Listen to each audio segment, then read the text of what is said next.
হযরত জিবরাইল আলাইহিস সালাম বলেছিলেন, ইয়া রাসূলুল্লাহ, হাবিবাল্লাহ, এইভাবে তো আমি অক্ষর দিয়ে বলতে পারি না।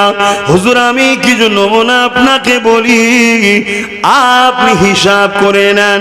আল্লাহ নবীকে বলতে লাগলেন, ইয়া রাসূলুল্লাহ, হাবিবাল্লাহ, আমি জিবরাইলকে যখন আল্লাহ পাক সৃষ্টি করেছিলেন, তখন না জান্নাত ছিল না, জাহান্নাম ছিল না, পৃথিবী ছিল, কিছুই ছিল না।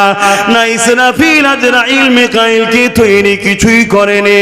আল্লাহ যখন আমাকে সৃষ্টি করেছেন, ইয়া রাসূলুল্লাহ, হাবিবাল্লাহ, আমি মাথাটা তোলার সাথে সাথে আল্লাহ পাকের আরশে আজিমের নিচে একটা নূরের চাদর রয়েছে।